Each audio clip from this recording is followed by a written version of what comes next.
I don't know what it did. Oh, space is low. Warning, Macintosh getting too low. You have a few more minutes before it stops. I don't know what that means. It won't record? Yeah, it won't do a local recording because you haven't cleared enough space. I have a very hard. Anyway, hello everybody. I think we're live. Oh, we Guess are. so. Yay! Um, we are here to talk about all things search, social websites, and AI today. It is the fourth Thursday of the month, and this is what we get into. So I know we're all super prepared, and it's a very exciting time with search engines. Not so much with websites, right, Greg? Yeah, I'll probably touch on a couple of minor things, but there's not a lot. Yeah, yeah, but there's a lot to talk about. There is a lot to talk about. So there are some game changers that are happening. But Phelan, let's push it over to you because I think the most important thing coming out is something you want to talk about. Yeah, I'd say like the big news of this month really is centered around Google. So there's two different aspects of Google's business. One, they had a massive leak of quality score testing for SEO and what they look for on websites. That got leaked, and so it's called Goldmine. I think that's the username of the person who was doing the testing, and Oh. so yeah, big thing. Your H1's apparently really important, as well as anchor text, which you kind of knew, but I think they kind of renewed it, especially local businesses. Like when they're scoring the website, it's like, does it have the name of the service? Does it have the name of the location? So it's like Locksmith, Vancouver, right? That's got to be super important. So it's going to be really strange because the things that are going to show up in the map pack, are we still going to have the map pack? Are going to be different than what shows up in search. So search is completely changing as of. I mean, it's been in the process of changing, but it's like they're going to flip a switch, right? Um, Yeah. and that means Chrome's going away. Yeah. So another aspect is basically the EU had gone hard after Google for using Chrome, as it basically just hoovers up all your personal data and puts it um, into their algorithm. And so the EU gave them an alternate, like said, either you make it more privacy compliant, or we're going to sue you into oblivion to get rid of it. And so they chose the second one. And they just couldn't make it privacy compliant, so they just said, "Oh, we're just going to deprecate it," and so they're winding it down. Um, and so Mm. that is kind of the.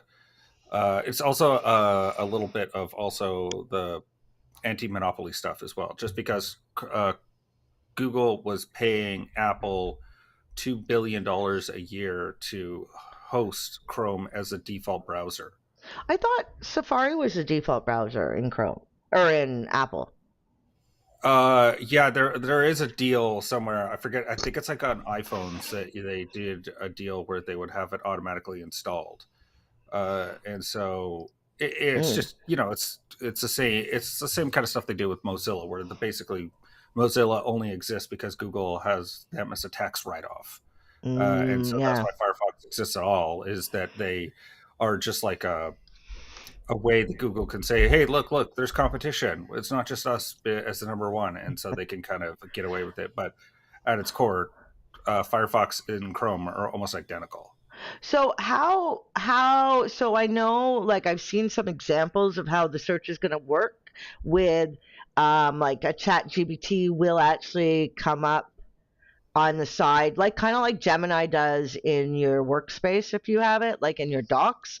Like you can have you guys used Gemini in your docs or Drive? A little bit. I haven't found it as useful as they want to make it sound like it's useful.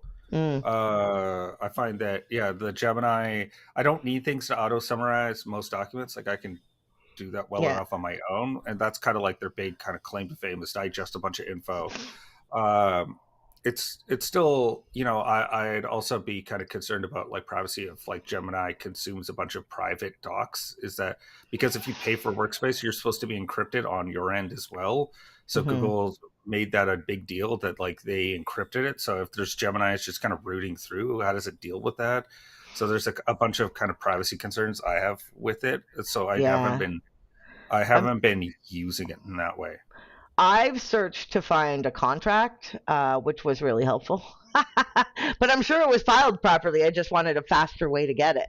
But other than that, yeah, it doesn't give you great info. So I'm wondering how it'll work with search. And then like, why is Chat GPT? So it's AI search, but it's so because Chat, I don't get it. It's Well, like I don't get it. I don't know if I'm going to be very happy the next few days. yeah, I think also what you're alluding to as well is like OpenAI also launched a browser, Mm. uh, which is ironic because apparently the same week they launched a browser, they also are getting sued by Reddit for having I consumed see all that. the Reddit info and through Google because But like did there was they a big give it to them? Did they give it to them? so Reddit worked out a deal with sorry AI, Reddit. open AI. No. Reddit worked out a deal with Google, and Google is paying for that information in order for them to have a direct API connection so that they could serve up Reddit answers as to answers to people's questions. What happened is OpenAI then scanned all those Google search results because that's what happened last month.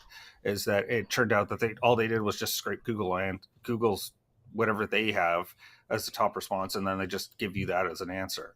And Mm. so Reddit saying you're violating the deal I have with Google by taking all the answers that I gave Google, but they paid us for it. So it's like it's legit how Well, Google has Reddit's suing Perplexity and for data OpenAI. scraping, and that's pretty interesting. I mean, Reddit. I have mixed feelings. So you both are on Reddit, right? Like you both have accounts. Do you spend time in there? No, I don't usually. I'm not a big fan of Reddit. I've never liked Reddit really. The format, the way it is, I just can't get Digest it. around like how to use it, and Mm. so I don't use it very often. I helped a client in there, and I had a client ask me this week about Reddit because Reddit increased its value. Like everybody was going to Reddit, and we met with the Reddit advertising people, and it is expensive. Is it? Like Yeah, it is not for local businesses, and I think like a better way to market in Reddit is organically, right? If like I have a client who's a tree feller, and I saw a question there, what's the best tree feller in said area? And so I was like, my client is. I didn't, but so I mean, I hope that helped. But it was the Reddits last a long time. Like they go, like they never, the information never goes away, right? Like that was the question was in I mean, 2000 it'll get buried buried. Yeah. as new topics get posted and commented on. It just Mm, keeps getting buried the further down, or the yeah. farther So it goes. so do we think Reddit should be sued for taking all the people's information because it was technically all user generated content, like and they sold it to AI? no, they sold it to Google. They didn't sell it to the I AI thought companies. I No, they get the only deal that they had worked out is directly with Google. So that and the reason why they did it is because in an increasingly with more AI slop in the mix, and as it mm-hmm. kind of blends in and it gives itself digital dementia from like have consuming digitally made stuff or AI generated. Oh, I bet. Wait. Hold on. Let me interrupt you. I have a question. I'm so sorry. But how often, I know you both, whenever you see an AI generated video, you scroll by, right? You're like, just nope, nope. I don't know. Uh, I'm not. Yeah, Well, is it, like you're talking about like in the context of advertising, or just like a generic video that Just, someone well, there's created or posted on socials? yeah, that. I mean, people are using it for sales things, right? They're using like, hey, Jen, and hey, Jen will make a copy of you basically, and then it'll talk for you, but it's always in this really monotone and there's no inflection. And I don't know, every time I know it's AI, I kind of scroll on by. Yeah, I think I would lean towards that as well. But it does sometimes take a A second minute, yeah. if I am interested in mildly in whatever the topic is. You first have to realize maybe that it's just AI and feel like, oh, this isn't authentic. I'll just scroll on to the next thing. Yeah. Yeah. Uh, I mean, I find any of the Sora videos that are supposed to be the ones that are like the closest still hit that uncanny valley for me, where I kind of take a second to be like, what is this eldritch horror that I'm seeing? Like, it's not quite human. Like, it's the contours, like right at the edge, like just don't line up. And so my brain kind of takes a second to be like, what is this? Why am I seeing this? And then Yeah. I recognize that it's like, oh, this is a Sora video. Okay. And then I kind of keep going. But it's And then generally, because you're not interested in Yeah. AI generated videos, you're just like, oh, okay, like next. well, and also my brain just like because I just can detect when it is, like my brain just automatically goes like something's wrong here. This is not right, whatever this is. And so my brain just takes a second to kind of like gear into like, okay, what am I looking at? And then go, oh, okay, no, I don't need to see some fake video of like, I saw one yesterday that was like what, one of the Jake Paul, like in a Costco, and I was just like, I didn't like this, wouldn't even appeal to me on like any sort of like Any other interest day. that I'm just like, whatever, like even if it was real, I'm not like, this is what I need to see right now to entertain I'm myself. seeing a lot of Bob Ross stuff. Yeah. I posted a Bob Ross thing about chickens. I'm seeing a lot of Bob Ross stuff too. Well, he was amazing. I can't picture him ever yelling. I think Well, that's the whole also point. like knowing that people jump on a trend of like using Bob Ross in Yeah. generating something or whatever the current trend is, and everybody hops on and we're like, oh, I'm going to create something with Yeah. that to get the views or the viral aspect of that trend. Yeah. Yeah, Yep. yeah, and it makes sense as well to go for someone like Bob Ross because, like, again, where we're talking about neutral He's tone and monotone. sounding, yeah, you're trying to like trick the system, but that immediately tells me that like people are just trying to game like the Mm. shortcomings of the AI videos rather than actually like find something new or weird or different. Like that's generally with AI stuff that I find interesting is when it does something weird, but in a like a interesting way that it's just like you're not trying to pitch me something. It's just like you hallucinated something that's like completely Yeah. random. Yeah, and every day there's new AI tools coming out, or new AI tools we all learn about, right? And I think Mark Zuckerberg for social, Facebook, is trying to hop on some sort of bandwagon, or get in there, right? Because he's not. It doesn't feel like they're in there, although they are. Because I mean, AI is basically the algorithms, right? Yeah, well, they've been trying to. So Meta is like one of the worst offenders for not really having a good implementation strategy, right? Because they're like famously Facebook is like the land of shrimp Jesus and all that kind of weird AI generated slop that kind of makes weird rounds, mostly because it looks so strange. So that's kind of been a big one. But compared to like Google and Microsoft, who have actually kind of implemented a decent AI systems. Yeah. I mean, there's still a lot of shortcomings, but at least they've got like some sort of path that kind of makes sense. Versus Meta, I don't really get Meta AI at all. Interesting. Yeah, I haven't really used it. I will check it out more. I know Rena has a lot to say, and she's not here today. She had conflict of interest, and we let her off just this one time, though, right? So, okay, so yeah, one of the things I really wanted to talk about, because I don't know if it's happening on Instagram, but I know it's becoming more and more evident. It's happening on TikTok, which is how people are searching.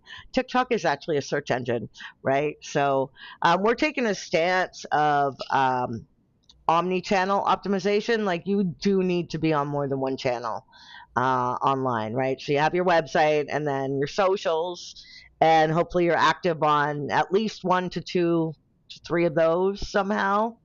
And then search, right? For all those, for people, I think people will always go to search looking for, like, I need a plumber, or unless they go to Facebook groups. Maybe instead, I don't know. Anyway, search is really changing. That's what I'm trying to say. Google Business Profile actually just launched that if you're more, and this is a complaint that many like businesses had that aren't franchises, is you'd have more than one location and you would have to have more than one Google Business Profile, but you had to go into each profile to post. Now you can multiple post. So they kept the back end of Google Business Profile. They were trying to get rid of it so you can work on the search side and you can go to the back end if you want more than one account. So I think that's a really good change. Um, I don't know how people guarantee results when they do Google Business Profile because, like, you can optimize the bejesus out of it, but does that guarantee that it'll show up better than everybody else? I don't know if it guarantees it, but I know for sure posting regularly does wonders for Mm, your viewing. yeah. Um, And there's a really simple way to do it. So if you're posting on Instagram or Facebook, you can actually make a connection with Zapier and it will post on your Google Business Profile. You might not get I don't know if you'll get the option to like do the call to action, like call or link, you know? but Because, My, whatever, like the image and text that you put yeah, out yeah. will go. Yeah. yeah. So I think that's a great idea to do. I mean, it's really The one hard. thing, the one thing I wish about Google Business Profile is that I really wish you could schedule the post. Everybody wishes Yeah. that, Greg. Everybody. Yeah. Yeah, I wish. Well, I wish that as well. Like the API was easier to use. The API for Google Business Profile is so hard to like actually use that it's better to just use a tool than. I was gonna try it this weekend. I think there's a case for getting the API but the API doesn't relate to posting. I don't. I don't know what it Most, relates. It's just most posting, but I don't think it's like maybe is it uploading images? Uh, so it's all posts as well as you can do automated responsive reviews, and then I wanted them to have like services, right? Because it'd be cool if you could automate like uploading like from a spreadsheet all the The services, and services, then yeah. Well, it's really funny because if you do, so one of the things we do is we do custom services in the primary category. Yes, you have to be really deep into Google Business Profile if you know what I'm talking about. But the custom services, you have to write the title, save it, then go back, click on it, and then it gives you the ability to put in a description. yeah, Right? it's a very Yeah. clunky system. I also suspect that there's been those upgrades that you just mentioned of like being able to use that old backend, the business manager. I think it's Mm. tied in as well to they have a new thing. I think it's called business manager. It's some other weird, really boring name. Oh. But what it is it's like your YouTube, your Google Business Profile, and your Merchant Center. Ooh. And so it's supposed to be for like local e-commerce businesses to be able to like house it all in one space. I haven't been able to get it to work for myself, but we don't really have that many clients that are both doing the e-commerce and local business. So it's It's so weird because we do have a couple businesses, but one is restricted yes, on because of their content, which is fair. They're a adult entertainment store, um, and but some of them automatically are attached to your merchant center, which is kind of strange. So if you want, we've had actually clients that aren't e-commerce that are attached to the merchant center, which is hard to. Hey, Greg, have you ever had that happen? Um, I can't recall. Mm. And did you guys see the article I posted in the Facebook group beginning of the week about all the AIs or all the things that were changing? Like, there's something about Walmart and how Walmart had Chat GBT, and I guess it was interactive with the person shopping, and it gave them all the ingredients they needed for a recipe. Hmm. And like it was, I think it came across like it was a little earth shattering for what businesses are going to do in the Hmm. future because it is going to be more personalized to us as individuals, right? Yeah. yeah, I'd say that. It's it isn't right because AI is still a generalization machine, right? It doesn't do well with edge cases. Yeah. So And how far does I think we always have to look at when we're using AI, like how far. does it go back, or how close is it to having the most current? I mean, this was a question before, but as each time like Chat GBT increases to like 4 point blah blah blah, 5 point blah blah blah, we don't look at like where is it getting its information from, and is it constantly getting new information, or is it feeding on itself, right? Like that serpent that eats its tail. What is that called? Ouroboros. Yeah. Could be, Uh, right? yeah. Well, and that's the ultimate question, I would say, with the AIs, that I don't know if anyone's got a good answer as to. And obviously, if you ask the CEOs of these companies, they don't want to give you a straight answer because they're kind of dependent on it being like magic and all smoke and Mm. mirrors, and they're trying to not give away the game. Uh, Mostly because, again, it goes back to like we talked about at the start about like Reddit suing them, right? Like as soon as Yeah. you reveal your answer, then all of a sudden you could be on the hook for what your answer is. And so if you don't answer, then you can't be found liable because you just like, oh, I don't know, it just happened. Mm. Right. And so we should talk about all the acronyms out there as well. There's like Do we have 24 hours for yeah, a show? right. I did do a blog post on Know How Marketing Lab about it, because there's GEO, SE, SGO. what? SGO, Search S Generative yeah. Optimization. So that's the one that Google, I think, is sticking with. But basically, there's GEO, SEO, AIO. It's like the alphabet. But don't you? So I It's all consider search. I All consider AI. it all search engine optimization, Yeah. but it's techniques to target AI or to target like geographic Yeah, which is places weird or whatever it is. So because the GEO, it's also for geographic area. So geo is now going to be with generative. I don't know. It's going to be a lot, but yeah, I agree with you. We're calling it AI SEO because it's taking components that, in order to get found online, and it's going to be more technical SEO. It's going to be more and more important, right? But it was always the most important. It's just people didn't know how to do it. A lot of people who talked about SEO, not a lot of people, just like beginners. Like I remember once when I got hired to do SEO, and they handed me all this stuff. I was like, man, I do on-page SEO. What is this? And then I learned all about it, and like doing schema. So what is it? Doing schema, doing answer. I think schema's FAQ. bigger, FAQs, and then following the hierarchy system that you're supposed to with content. And that internal, external linking still really important, more important than ever. Yeah. Anything else that you guys are noticing that's really important with the new? I mean, it's changing daily, right?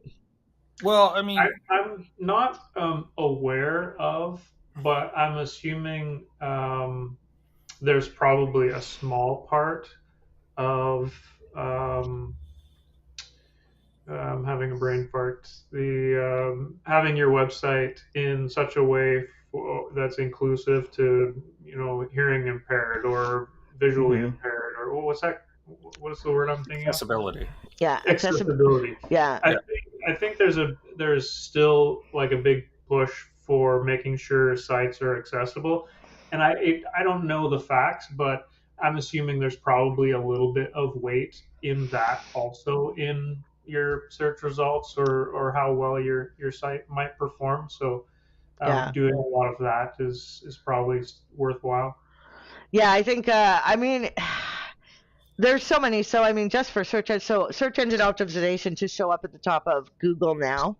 I mean, now that there's our browsers getting taken away, I mean that creates a whole new thing, and it concerns me. Just so you know, it concerns me. So yeah, back on the browser topic, I wanted to ask Phelan whether he knew if just the Chrome browser was going away or if there was any impact on Chromium, the underlying. Oh, very, very good question. That Very is a good really question. good question. Okay, Because so there's so many browsers are based on yeah, Chromium, right? So if that's yeah. going away, that impacts like multiple browsers, not just Chrome. Yeah. And that's an absolutely fantastic question. No, it won't affect Chromium. The reason is because Chromium as a browser is a non-profit that exists. It exists more in the Mozilla world than it does in the Chrome world. Chrome just picked it up, or Google picked it up because they're like, because they were already working with Mozilla Foundation, and they were like, Mhm. oh, you guys basically they just were being cheapskates and they didn't want to pay for a whole engine and do it from scratch. So they're like, oh, we'll just fork, meaning like we're going to take a version of yours and we're just going to build Chrome on top of it. Mhm. But it's a very good question, and it's also, so Mozilla supports it, and then the other big one is Microsoft. So Microsoft Edge is entirely on Chromium. Yeah. So you've already got Hmm. two huge companies that still are going to be using. Um, There is my a understanding is browser that that I tend to go to, and so if Chrome is going away, I may lean towards Brave as Oh, the default browser. I thought you were Um, going to say because they DuckDuckGo. they do everything privacy first. yeah, In it's Brave, I don't know what Brave is built on. If it's it's a Chromium. Chromium, is it Chromium Yeah, also? it's So Chromium. So Brave is designed by the guy that created JavaScript. Oh, mhm. So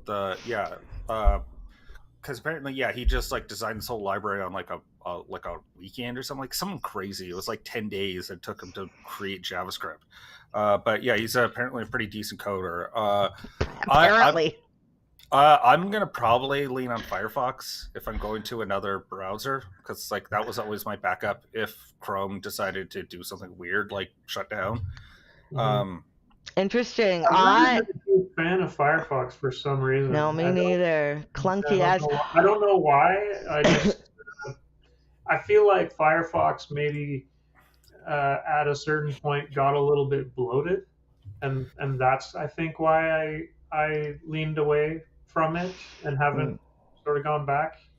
Uh, I would say for my own sake, I see where you're coming from. My biggest drawback with Firefox is the plugin or extension universe just wasn't as robust as the Chrome one is. I Mhm. suspect that's going to be changing very quickly, as What people are moving happens to away. all our extensions? Man, I love my extensions. It helps me talk to people. I can see what's happening on their websites. Like I they mean, brought back tag. Yeah, go on. I'm sure if all of those people that have created extensions for Chrome and Chrome is going away, they're probably going to adapt a lot of their extensions for other browsers Mm, Yeah, now. yeah, hopefully. Whereas So before they didn't, because by far Chrome was the most popular browser. So they're like, oh, well, I'll put an extension yeah. on there because that's where the majority of people are. But if that goes away, then now they'll build Mm, it for something else. yeah. Whatever yeah. the new most popular browser ends up being. Crazy, eh? So Google's going away. Just No, no, Chrome. just Chrome. Chrome. Interesting. Google going away. Ha Yeah, ha. I think Google's a little too big to just like disappear overnight. They've Right. got a fair bit of dollars behind them. Well, considering they made their a noun a verb, like you always know. Like I mean, it's one thing when your friends tease you, like when they say, did you pip it, you know, like versus did you Google it? Like everybody says, did you Well, Google it? I think I'm more curious on what I might switch to on my phone because I have an Android phone. Like I'm yeah, heavily Google integrated, right? So like Yeah. I've I got a use Google Chrome Pixel. on desktop and my mobile.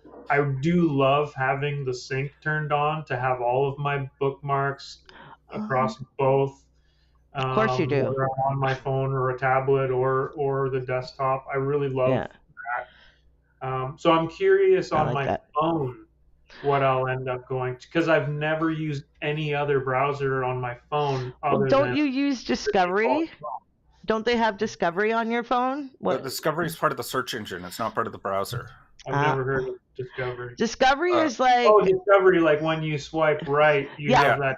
it's Yeah, it's well, a I use that all the curated, time, but that's not a browser. That's no, it's that's part of the search curated, engine. it's curated content specifically for you, so you don't have to go find it.